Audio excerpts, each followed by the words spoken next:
So I would like to start off this morning in introducing the CEO and President, Peter Hughes, to come and do a welcome for us.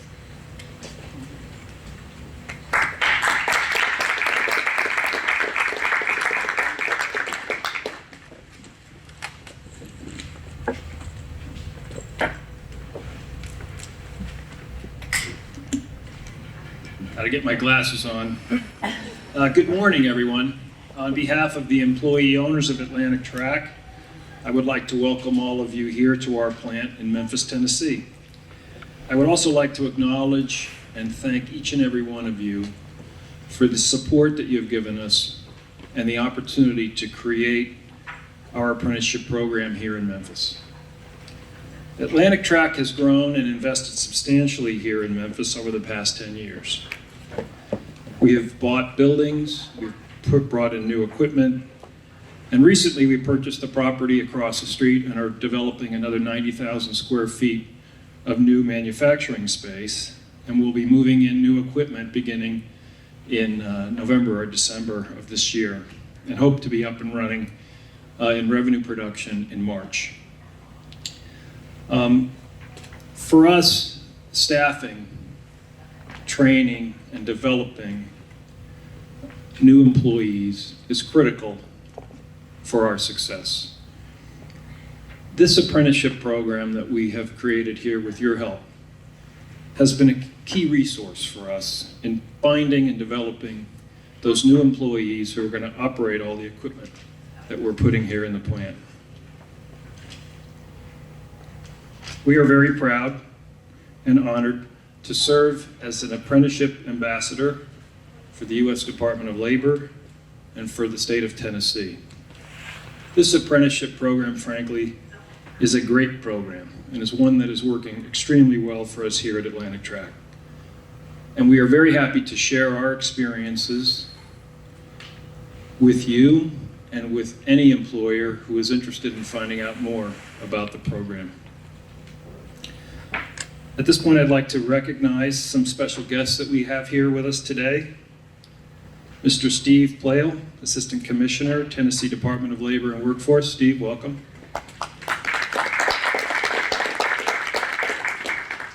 Holly Free Allard, State Apprenticeship Director. Holly. Jessica Barnett, Director, Apprenticeship, Tennessee East.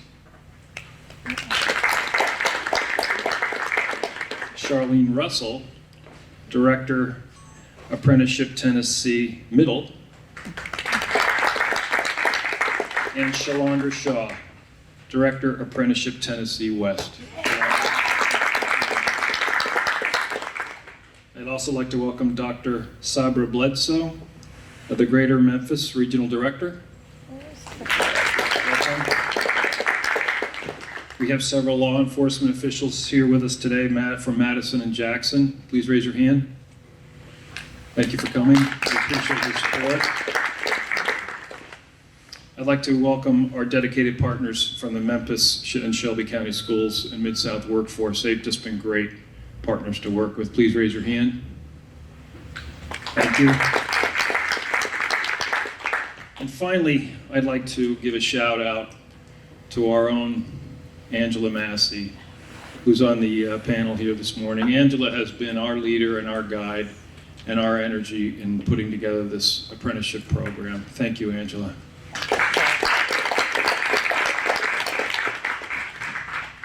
So with that, please enjoy the presentation and join us immediately after for lunch. Thank you very much. I'd like now to ask our Assistant Commissioner, Steve Plale, to come to the front and kick us off. This is our boss who helps us, supports us, and makes this happen. Thank you, Holly, and good morning, everyone. Steve Plale, Assistant Commissioner at the Tennessee Department of Labor and Workforce Development. So excited to be here. When we talk about apprenticeship and employer partners, we don't have to look far or much further than Atlantic Track. Mr. Hughes, thank you so much for allowing us the opportunity to use your facility here in Memphis. Angela, thank you for being such a great partner.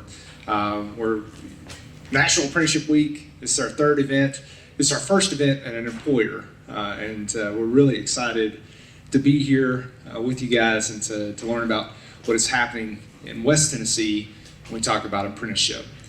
From a state perspective, we know from Governor Lee to our Commissioner Denise Thomas and down that we need more people working in the state of Tennessee. We have more jobs currently available than we have people who are engaging in the workforce. And so we have to figure out ways to re-engage people who have been on the sidelines, people who have traditionally not engaged in the workforce, justice involved, veterans, single parents, individuals who are without a high school diploma. Apprenticeship is a key strategy to re-engaging a lot of those individuals and working with those different populations, those different communities. Apprenticeship opens a tremendous amount of doors for them to become self-sustaining and contribute to their community. And so we're just really excited about the work that is happening across the state of Tennessee and here in West Tennessee specifically around apprenticeship and growing apprenticeship. We are close. We hit our high earlier this year, dipped just a little bit, but we're back on track to hit the highest number of apprentices in state history, highest number of apprenticeship programs in state history, highest number already and continue to grow in certified pre-apprenticeships. So these are for individuals currently in K-12 or post-secondary, and I'm excited to see some of our post-secondary partners on the panel and in the room. And so we're thrilled about the work that is happening here and continue to prioritize apprenticeship as we move forward. So with that, again, thank you to Atlantic Track for allowing us the opportunity to use your facility. I really appreciate everyone, all of our partners who were here. And I know Mr. Hughes recognized and thanked several of our staff, but I want to also thank others from the Apprenticeship TN team who have been traveling across the state from Knoxville to Nashville to now Memphis this week with me, getting to do these events. Our other staff who are here, our regional directors, our assistant directors from our American Job Center Network, our partners in the local Workforce Development Board. Really appreciate all of our partners across the state and all of our staff for helping to make these events possible. So with that, I'm going to turn it back to Holly, and we're going to get started. Thank you, guys.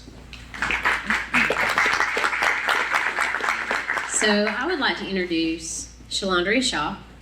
She is our West Director, and she's the face for labor and workforce in this region. So those of you who do not know her, those that have worked with her, please reach out. She's here to support and help. So I'm going to turn it over to you. Let's give my boss a round of applause. Thank you, Holly. Happy Thankful Thursday to each and every one of you. And most of all, happy National Apprenticeship Week.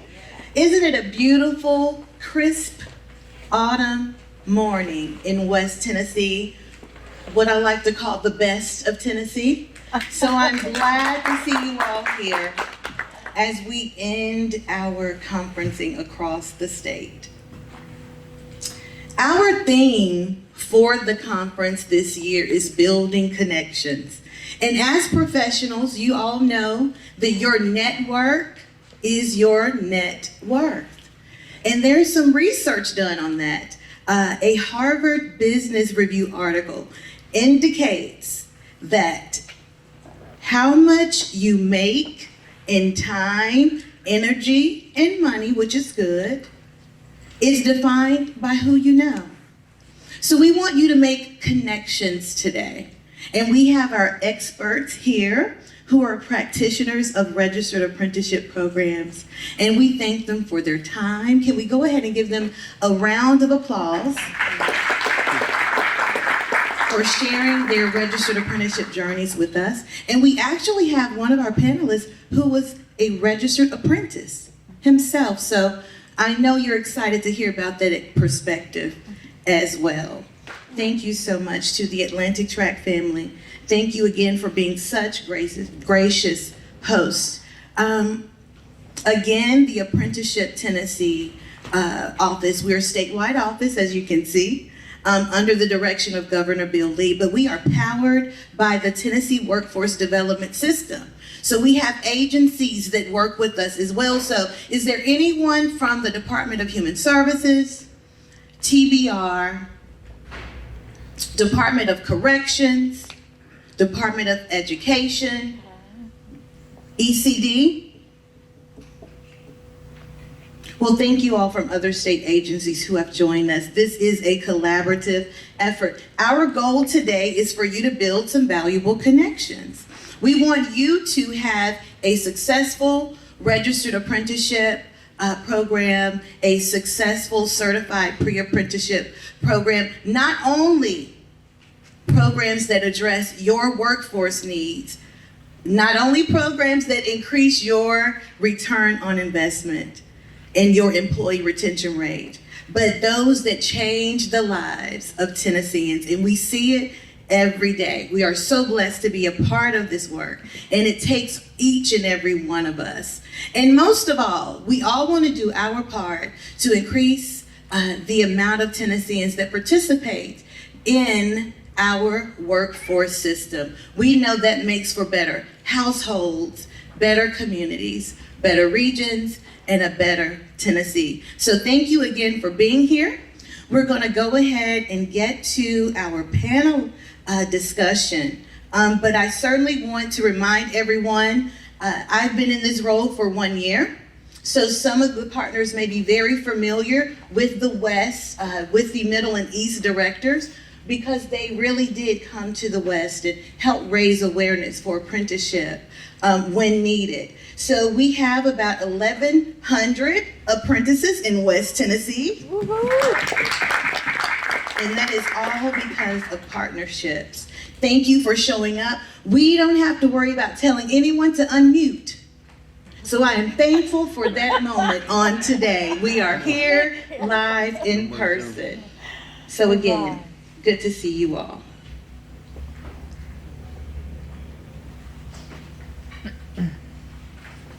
So as we move to introduce our panelists, I would like for you to shift your mindset, if you haven't already. There is a one-pager under the agenda. So that one-pager, if you've ever had a meeting with any of the staff from Apprenticeship Tennessee, then you're very familiar with our Apprenticeship 101 presentation. Pretty much that one-pager is that presentation in a nutshell.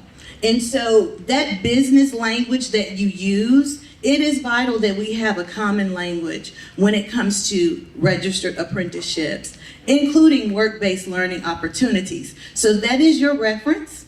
If you just want to check on, hey, what does that term mean? In my world, it may mean something different. So we want to make sure we have a common language so that you can do your best to keep up with our practitioners on this morning. Angela Massey is the Director of Human Resources, Plant Operations for Atlantic Track, with 5 manufacturing facilities under her direction nationwide. For the past 6 years, she has worked tirelessly to create and foster a culture of learning in the workplace for Atlantic Track. Angela believes in the power of partnerships, and together with Memphis Shelby County Schools and the state of Tennessee, has launched the first apprenticeship program for high school students in the district. A second registered apprenticeship was launched this spring, along with a state of Tennessee certified pre-apprenticeship in advanced manufacturing and CNC programming. As a result of their commitment to apprenticeship, Atlantic Track was recently appointed to represent apprenticeship on a national platform as an apprenticeship ambassador for the United States Department of Labor. Angela is a graduate of Mira Costa College and an active member of the Society for Human Resource Management, League of Railway Women, American Railway Engineering and Maintenance of Way Association, or AREMA. Please welcome West panelist Angela Massey.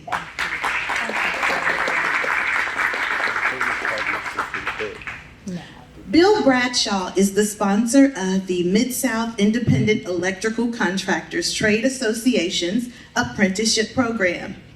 A board of directors governs the association, with Bill answering to the board. Standing committees oversee specific operational components of the association.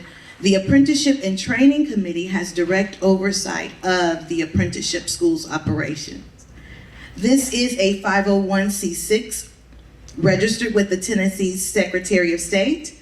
The board approved bylaws to govern the association, while the United States Department of Labor Standards of Apprenticeship outline operational guidelines for the program's operation. Bill is the member of the Partners in Education group that is currently working with the Collierville Municipal School System to develop a pre-apprenticeship program that provides high school seniors the exposure to the electrical industry and better equips them to make a career selection. The motto is earn while you learn. The group's members, who are licensed electrical contractors, hire a person. That person works for a 40-hour-a-week job that they are paid for. It's a job. And that employee goes on to school one night per week from 5 to 9 for a total of 39 weeks each year. It's a 144-hour classroom and lab instruction for the year. And this is a 4-year total requirement of reaching the minimum 576 hours and performing 8,000 on-the-job training hours, which earned them the title of journeyman electrician and that USDOL credential. Please welcome West panelist Bill Bradshaw.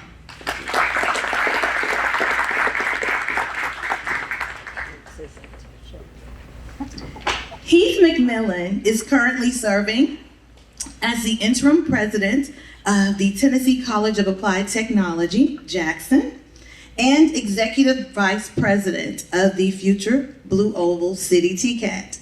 Heath also works with TBR, Tennessee Department of Labor and Workforce Development, and Ford Motor Company to develop curriculum and programming and identify funding for training for the Blue Oval City TCAT campus. Heath most recently led the Regional Center for Advanced Manufacturing at Northeast State Staff and Facility Operations, including apprenticeship delivery and development and customized industrial training and credentialing. He also sat at the Advanced Manufacturing Partnership Advisory Committee that ensures RCAM, take it, meets industry training needs in Northeast Tennessee. Welcome to the West, Heath. Heath has over 16 years of manufacturing experience, including production and maintenance team management. He holds an AAS in instrumentation and automatic control systems from Northeast State Community College and a BBA from Montreat College and an MBA from East Tennessee State University. He is a Department of Labor apprentice program graduate specializing in welding, pipe fitting, and millwright principles. Please welcome West panelist Heath McMillan.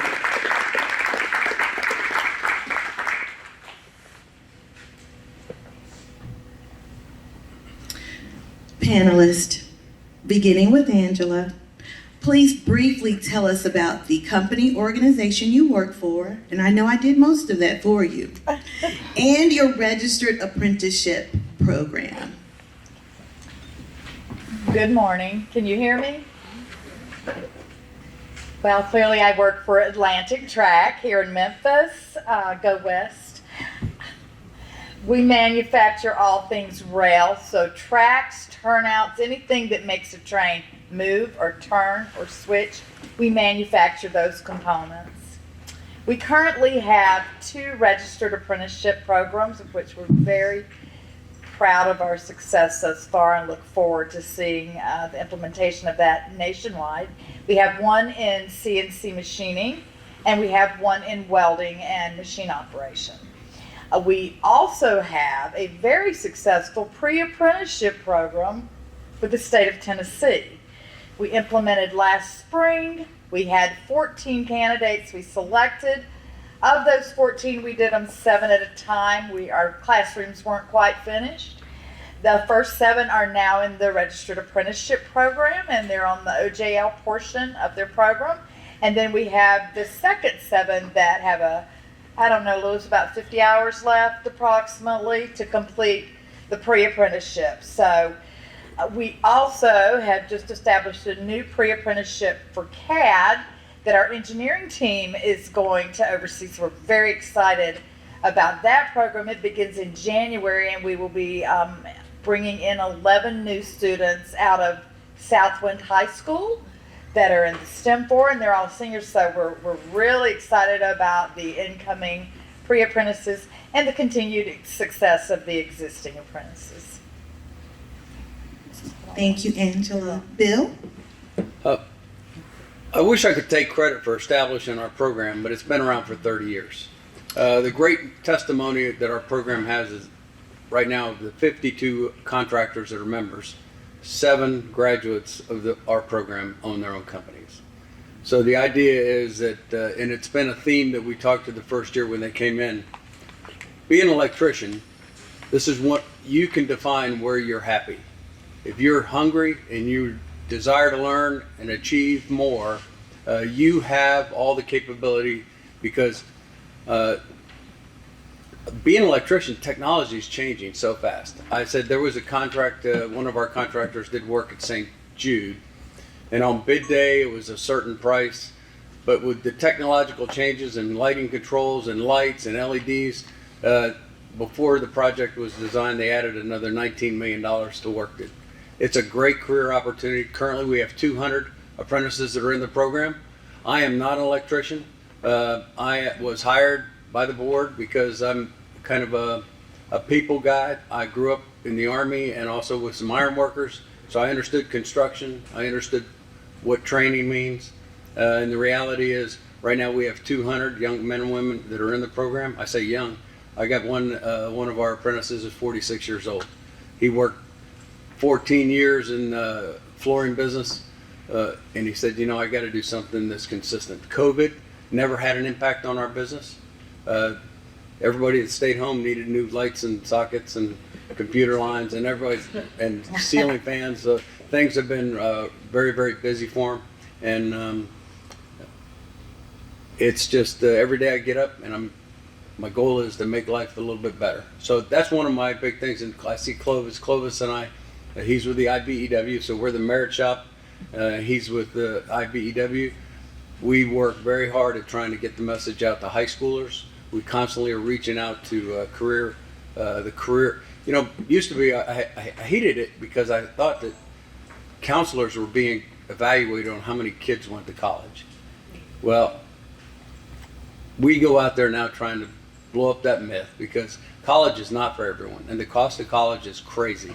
And when we said, when you graduate from our program, you are debt free and you have a life skill, and it's up to you to take it to the next level. So thank you. Thank you, Bill. He is a people person. Thank you. Well, good morning. Well, thank you for this invitation, Shalandria. I am a little disappointed. I'm very glad to be in West Tennessee, but I'm a little disappointed because when I came here, they told me it didn't get this cold here. But it's really cold today. So, but no, I'm glad to be in West Tennessee, and thank you again for having me on this panel. I could talk about registered apprenticeship all day. It's my passion. TCAT Jackson, I am relatively new. Been here since May. We do have a registered electrician program at TCAT Jackson with 23 students enrolled. We've graduated 5, and soon we'll be graduating 7 more. We work with 5 different companies in that apprenticeship program, and we're soon looking to start a new program, an industrial maintenance technician with a local company in Jackson as well. So, you know, about me, Shalandria's already told you a lot about me, but when it comes to apprenticeship, I'm very passionate about it. I am an apprentice graduate. You know, my typical workforce spiel is, you know, what is true workforce development? Where does it start? It doesn't start with me teaching a student how to be an electrician. It starts with us as leaders in this room helping students understand purpose and giving them the confidence to pursue that purpose. And you know, when we think about purpose, the number one way for a person to find purpose, and that's through education and a job. And apprenticeship does both of those simultaneously. So that's why I'm passionate about it. You know, it's a great investment to, you know, as an employer. So that's me. I'm an apprenticeship guy. Thank you. Thank you, Heath. Now, you all serve as sponsors and training providers of your RAP. Could you share how you were connected to a registered apprenticeship program? And you pretty much kind of included that with the first question, but just how did you connect with the Office of Apprenticeship, the state of Tennessee? Well, I've been around apprenticeships really before the office was developed. So what I'll say about the office is we're very fortunate in the state of Tennessee to have this office. It's, you know, prior to this office being formed, I will say it was a bit difficult, you know, getting programs registered and finding guidance. But with what the Department of Labor and the governor has done here to fund this, it's a great asset to the state and to our employers. So that you know, I was kind of there at the beginning, and I've watched it grow, and you know, I was very happy to work with them, and it's made things a lot easier as we work to provide guidance to our employers on the process, and also to our higher education partners. So if you haven't, get to know them and use them. Thank you, Heath. Bill, do you have anything to add to that? The only thing I'd add is we were U.S. Department of Labor registered, and it was, and I'm going to say it was a PR challenge. I didn't know when they passed the legislation and established it, but since I knew it was there between Holly, Shalandria, and Charlene, I think were the first emails that we sent out. It's closer to home, and it's not that distant. If you deal with Department of Labor, it's a unique challenge because it's bigger bureaucracy and less response. But that's why we're thankful that we've got the team that's assembled for the state to help us. So when you're dealing with the federal, USDOL, it can be a challenge, but with the state of Tennessee, it makes it so much easier. That's because we know where you live. Very true. I want to say, I'm not, if there's anybody here that's friends with Mike Nelson with the Department of Labor, Mike is a great guy. He is a great guy. But he's a bit overwhelmed. You know, he's covering 3 states, I think, and this is just, so I'm not throwing a dig at Mike Nelson. He's a great man, and I always appreciated his friendship. So, Thank you, Heath. Angela? I would just add the perspective of an employer or of a human resources professional looking for a way to find new people, and hearing about this wonderful apprenticeship program from our friends in workforce, Mr. Woody, and connecting with our partners at Shelby County Schools. It took us 3 years under the old system, 3 years to get the program registered. And I will tell you, the first one did not get registered until Miss Charlene Russell. Charlene, hold your hand up. From Middle Tennessee, who was filling in for West Tennessee, came into the scene. And when Charlene did, we had it finalized probably in 90 days or less. And then we rolled on. And by that time, Shalandria came into the scene. And the second one, it was a piece of cake. The bureaucracy, again, of it, and understanding it's important, but having the state agency in your back pocket, being able to make a phone call to Shalandria and have her on speed dial, it really has simplified the process, you know, for the formalization of the program and the rest of it. That was the toughest part for us. That was really the toughest part. Well, thank you for that. The state of Tennessee did recently become a state apprenticeship agency, meaning that we approve we're the front desk for our programs, which means we can better serve you. But the USDOL, those are our mentors. That's right. They train us to do what we do. We're just, because we're closer in distance, we can better serve Tennessee when they have multiple states to serve. So thank you all for that perspective. And you pretty much talked about your experience with the registration process in that question, but I know it's easy to talk about the sugar and the sweetness. Angela added a little spice. But are there any more challenges, surprises, hurdles that you would like to share when it came to the registration process?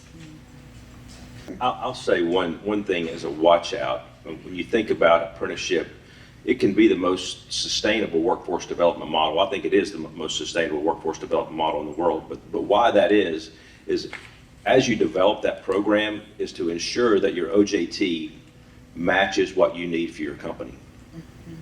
And then ensuring that you follow that process because that's what makes it sustainable. So not necessarily a hurdle, but in the initial development of that program, ensuring that the OJT is meeting what you need currently and for your future workforce. Thank you, Heath, for that perspective, because Ford Motor Company, you're helping to develop curriculums for a new company who has a historical investment in West Tennessee for new occupations. That's right. So you're really creating that from the ground up. And so the beautiful thing about registered apprenticeships, you know, it's the structure that is the beauty of it. So you certainly don't want to skip out on those hours in that structure. So I just want to pause for a moment. We know what the research says. You know, your retention rate is increased with your employees. Your return on investment, you get for every $1.47, there's a dollar return. But truly, what is the benefit to your specific company? Well, let's start with the heart. I think that launching this model for Atlantic Track has absolutely turned our culture upside down in the most positive of ways, and that we have grown from a just work culture to a training and learning culture.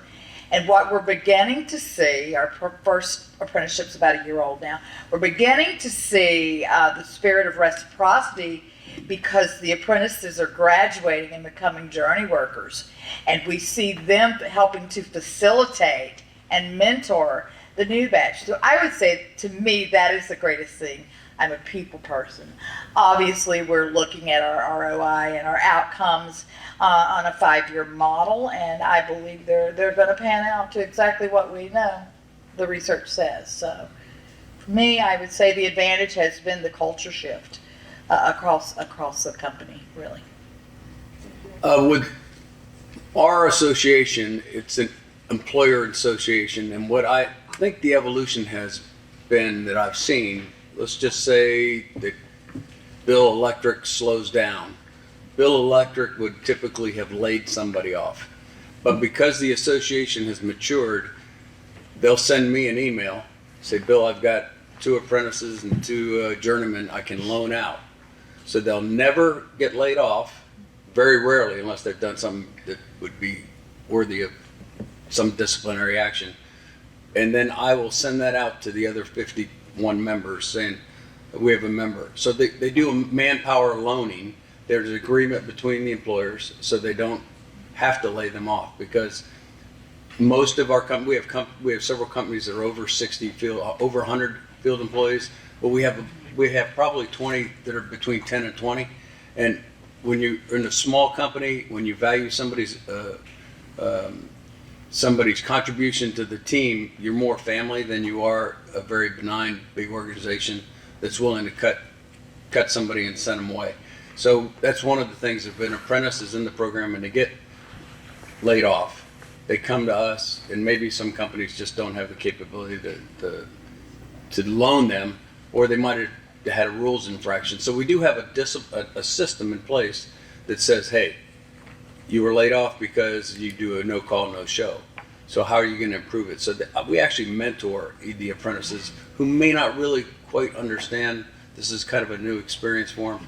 So we do have a much more engaged membership that will share, and it's not, even though they're competitors, and I still don't understand it, they'll still compete against each other, bid for the same jobs, but at the same time they put the apprentices first, and I think that's, as your culture shift, that was a culture shift that we've seen, and it's become more and more profitable for everybody, or beneficial. I'll kind of build on what Shalandria said earlier on benefits of apprenticeship, but quality, effective training breeds retention and loyalty. So, and I say that because when you think about Ford Motor Company, they've been doing apprenticeships since 1941. Eastman Chemical's been doing apprenticeships since, I think, 1943. And neither one of them have really had a real workforce issue because of that sustainable model that they created a lot of years ago.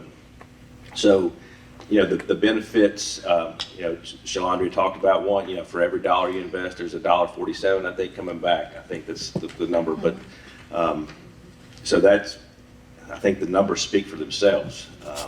And I think we all know if we see someone or a company invest in us, we're automatically more loyal to that company, and we appreciate that. And what better way to invest than to invest in your employees? I just would like to add, in the statistics and the research, it shows 93% is the retention rate on apprentices. If anybody's getting that number without apprenticeship, I'd like to know what you're doing. Because I'll tell you, we see it already a year in that those numbers are bad. The great thing is they show up, they want to learn, they want to work, and then they stay. So. And also we all struggle with soft skills. We hear a lot about that, or worker ready skills, and in apprenticeship those skills are built in. Those are competencies that are built in many times. So that's another benefit, I think, is we can ensure that we're training the soft skills that we need, with proper RTI and OJT. Mm-hmm. Thank you. Now, Angela talked a little bit about how apprenticeships, the structure, helps you to rethink training. But what about rethinking how you recruit? And in particular, we're talking about special populations. Absolutely. Mm-hmm. Well, it certainly does flip the paradigm on how you're going to recruit, right? And then as you begin to build your programs out and form your partnerships, what you find is that what you're creating is something that everybody wants to be part of. And this pipeline, if done properly, is the most effective recruiting tool.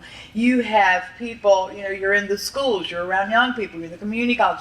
So the pools that you're recruiting from are people that are trying to decide what they want to do, and it has seemed to be a much more abundant offering for us as opposed to traditional recruiting methodologies. A couple of my team members went to a recruiting event a couple of weeks ago, and my daughter was one of them, and she's a college student, and she called me halfway through the day, and she says, "Mother, these traditional job fairs are just not working." And she's majoring in labor relations. She said, "This is not the way to do this. The apprenticeship model works better. We have better luck when we're at the school," which we have a phenomenal partner in Memphis Shelby County Schools, and that has just really helped change and move our program forward. But it's absolutely changed and continues to change how we're doing things. I don't think I have anything other to offer. I'd said the hardest thing is going out and finding the young men and women that that have a vision of having something better than what they have today. And, unfortunately, that means get out there. We go to every one of those career fairs, and the scary part is that I've been to some career fairs. They called them career fairs, but it would be 70 colleges. Right. And me and Clovis and somebody else back in the corner. So the idea, or the National Guard recruiters, and depending on the law enforcement agencies. But the idea is breaking the mindset. I think it's getting better now. I think Governor Lee has, every time they talk about apprenticeships, it's a future that it can provide you a great opportunity to make a great living for your family. So it's one of those. The tone is set in Nashville. But it's really still hard work because they're still convincing college is not for everybody. But It really is. yeah. So I'm going to tack on to what Angela said about the job fairs, and I said that about 2 weeks ago. We can go get behind the table as an employer and tell a student, you should come be an electrician or a CNC machinist for us. We could do that, talk to them until we're blue in the face, but if they can't see it, they can't be it, right? That's right. And that is what a registered apprenticeship does. It gives a clear and transparent pathway. They say, oh, I do this, this, and this, and it leads to this, right? So as we recruit, if we've got a clear and transparent pathway for a student, because quite honestly, most of these students are very visual, right? And if they can see it, then you've got a much better chance of recruiting them. When we talk about program implementation, is there anything you would like to share with that process? How did the Office of Apprenticeship assist? And is there anything we could do to further assist you? Let's start. Well, just for example, this one pager is invaluable when you look at this and thinking about the process. So just resources like this that they've been able to develop, and then their willingness to come out at any time. It's a game changer for the state of Tennessee, and it can be a game changer for you as an employer as well. The only thing I'd add is our team is close to us. So I didn't implement, I didn't establish, but I can tell you that the attitude with the team, with Team Tennessee about making apprenticeships work it's got all the potential to be a big win for us. Thank you. I would add that the resources that you're looking for, because you're probably thinking, if you're an employer, I have to develop curriculum for this, right? And maybe you've never developed a rubric or curriculum or things of that nature relevant to training. So to have someone on speed dial, Shalandria, no, and from the state office of it, to have someone that is readily available, that can guide you. I could text, call, or email Shalandria or any of the team at state and say, hey, I'm thinking about doing this, and I don't even have to look up the ONET code, all right? And you just dump it right in. Does everybody know what I mean by an ONET code? I'm sure you do. So Shalandria's like, Angela, go pull up this ONET code, there's your competencies, and then we meet with our educators and craft it. So the partnerships are the most important part, but having the state agency on hand to assist has really helped accelerate our program to the next level, or our programs. Thank you. And it helps certainly that I have an education background, and so does Charlene, so it comes in handy when you've done so many hours of labor with lesson plans. So Right. that's one of our favorite parts, and we know a lot of people are intimidated by the paperwork, and Angela, you work in HR, right? Mm-hmm. So what about that administrative workload when it comes to government? And then we have documentation and registration and certification. Mm-hmm. Can you talk a little about the administrative lift? I can. It's become much easier as we've grown with the state agency essentially to help. In the beginning, when we were looking at the first RAP, I didn't know who to call, what to do. I had half of Shelby County school educators out here one day and community partners to help us figure out, where to go. And so we kind of meddled through it. But the administrative load of it, once you have your program in place, you're on Rapids, you document, you keep your training records, and you're basically just working your program. So getting your program created, now we have the resources available readily to simplify and expedite that for you. And then, so you just need your partners, your program, then you do your reporting, graduate, and hire your employees. So it's become exponentially better and easier and less relevant to the administrative department. Thanks, Angela. Bill has nothing to add. He's the people person. Plus, it was already there when I came. Right. That's wonderful. I'm going to put a plug in for TBR here on this one. So there's two options that you have here as an employer. You can register your own program, work directly with the state, but TBR also has the ability to register your program and manage the OJT and the RTI for you. So, that's another option if you're concerned about those administrative resources and managing that OJT, on the plant floor. TBR does offer that resource. So, definitely take a look at that if that's something you're interested in as well. And so when it comes to public relations, would you say that RAPs, Registered Apprenticeship Programs, have what type of attention do you believe they brought to your company, your organization? Well, clearly you're all here today. We have had a lot of positive response and PR as a result of our partnerships with Memphis Shelby County Schools, the state, and our workforce partners. So it's not unusual for me to get a phone call from across the country. I had a gentleman call me from St. Louis and go, "Hey, I heard about what you guys are doing."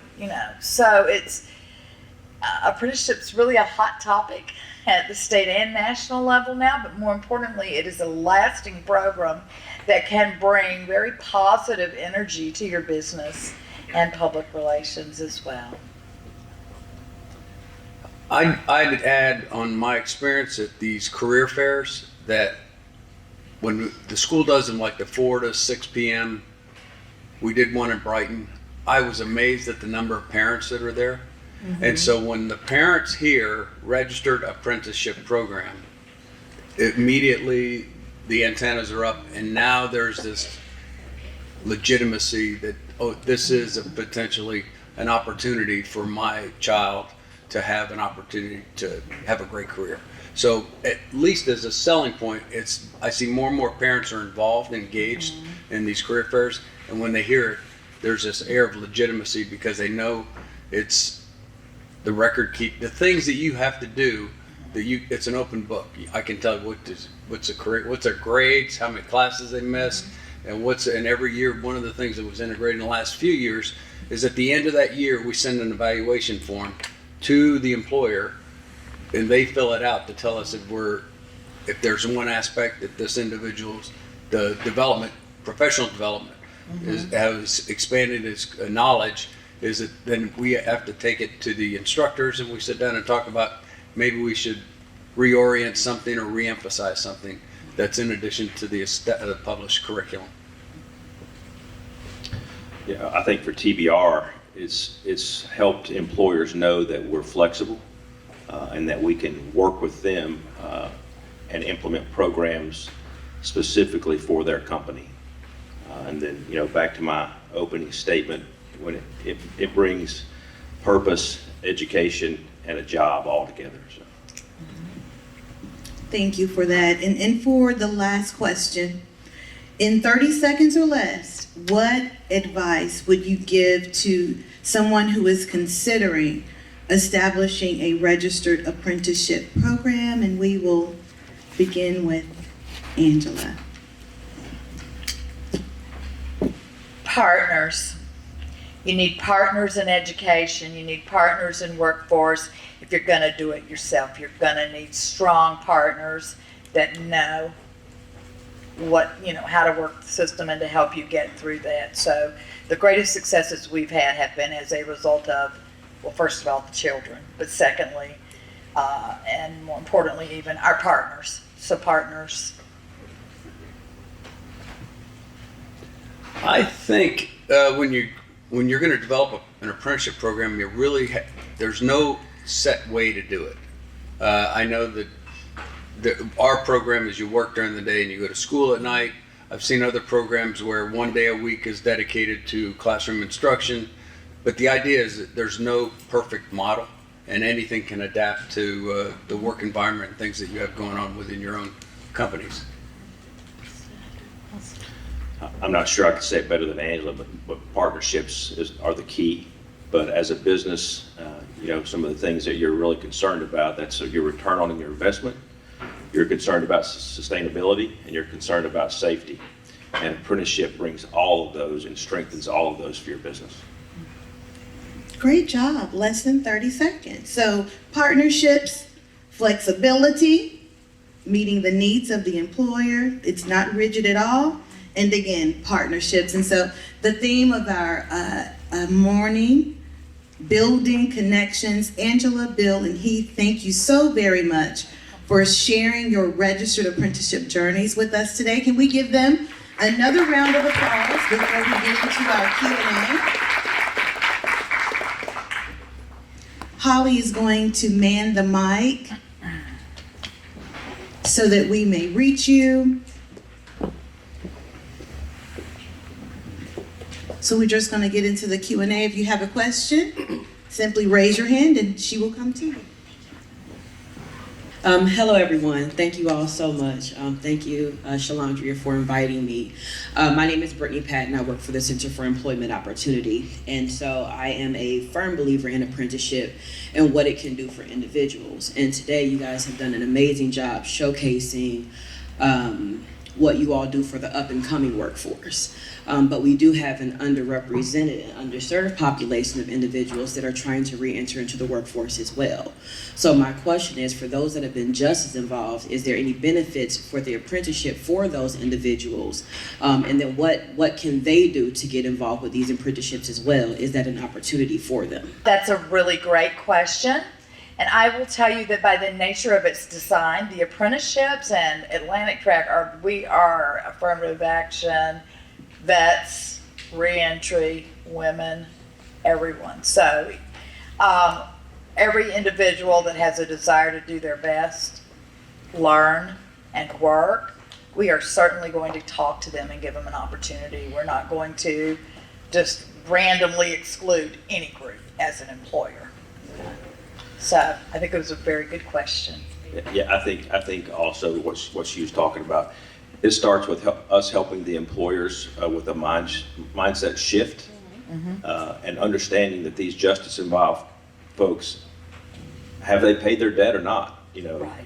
I mean, we have to start believing that, and we have to start believing in them, because the greatest way to reduce recidivism is through a job and through education, right? So it's helping the employers understand that as well.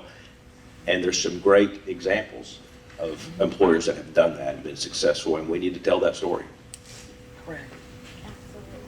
Does anyone from Workforce, Mid-South, American Job Center, Greater Memphis want to speak on the business services? Any information you want to offer to her in terms of justice involved? Here's Mr. Woody.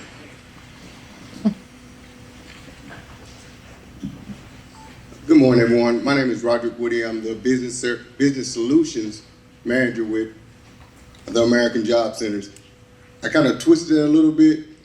Today is my third day on the job with the American Job Centers, so I just transitioned from the Workforce Board. But to answer your question, we have a multitude of services available to assist individuals that's just as involved. With our on-the-job training program, instead of our normal 50% reimbursement, that reimbursement goes up to 75%. So instead of that employer receiving a 50% reimbursement, it's a 75% reimbursement. That's a win on both sides. We also assist with training. So the cost of our training is currently $4,000, but we're in some negotiations right now with the Workforce Board where that could possibly increase.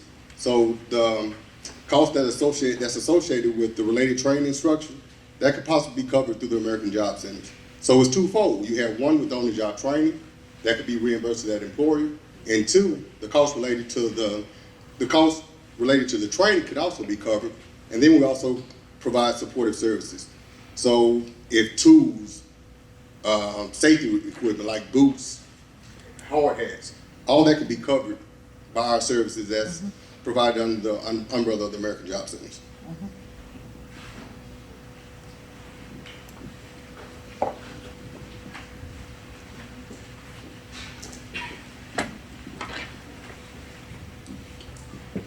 Good morning, everyone. My name is Bridget Green, owner of Top Cat Masonry Contractors. And I am just elated to hear all of the wonderful things that the apprenticeship program is bringing to the West. We have been trying since 2017, jumping up and waving our hand and crying, that masonry is a dying industry. The average construction worker is about 42, maybe 55 years old. And I am just happy to hear that construction is being revitalized because construction encompasses every part of our lives. And if we want to continue to have sound structures, beautiful buildings, the embracing of construction is welcome. And I'm just excited, and I have just enjoyed the relationship with Miss Shalandria. She has been impeccable. And when you say you can reach her, she will respond. She will respond, and she will respond. And that is welcoming with this stage. So I just want to thank you for the job you're doing, and keep up the good work.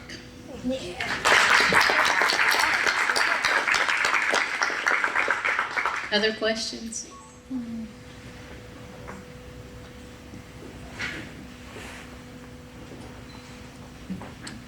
Hey guys, I'm Mark Ethan Constant from the Germantown Municipal School District, so I really appreciate the invite. And our question would be, outside of a bat signal in the sky saying that we're open for business, what kind of advice would you have for us to make these matches with industry? Because, like I said, we're certainly open. It's just how do we get over that hump and bridge that gap with you guys to fulfill your needs as well? Do you have a CCTE program in Germantown School District? There's a young lady in the back of the room, Miss Sheriff Menace. She is wonderful, first of all, but she is the work-based learning coordinator for Shelby County Schools CCTE program and the mastermind, I'm going to tell you. So I would love to see the two of you meet each other and share ideas. Thank you, Sheriff. Quickly, I want to just close. First of all, I want to thank everyone again for coming today. I want to give a great shout out to our regional directors. We couldn't do this without Sabra and Christy. We walk arm in arm with them daily. If any of you see me, you see them, you need to get in touch with one or the other, let us know. Our local workforce boards are part of our family, our AGCs. We're so appreciative. I also want to give a shout out to our team. It's been a long journey this week, and if you've ever been a part of a conference, you know it doesn't happen just overnight. So our staff has worked very hard, very hard. So there's a couple of things. On the back of your one-pager, you will find all of our contact information. That is the whole entire team, Apprenticeship TNT. So, of course, you all now know Shalandria, if you did not. If Shalandria, as you can imagine, we are busy, but that doesn't stop. If you need assistance, otherwise, Shalandria can't get to you. We introduced you earlier to Jessica Barnett, Charlene Russell. They're here also to help with those program building. Myself, we have our grants program manager, Leanne. We have our compliance officer, Lynn Kirby. We have our ASA 5, that might be a foreign language to you all. We love those little acronyms. But Stephanie helps us with our in-house training as well. What I mean by that is we offer employers a platform. It's called 180 Skills, and it helps with your RTI. So she's the individual that connects. She trains the employers on how to use that. So very, very important. We have our assistant director also who's focusing on pre-apprenticeship, Angela. And then we also have one, also not with us today, she's at home base, Monica. She answers the phone, she filters the emails, so forth and so on.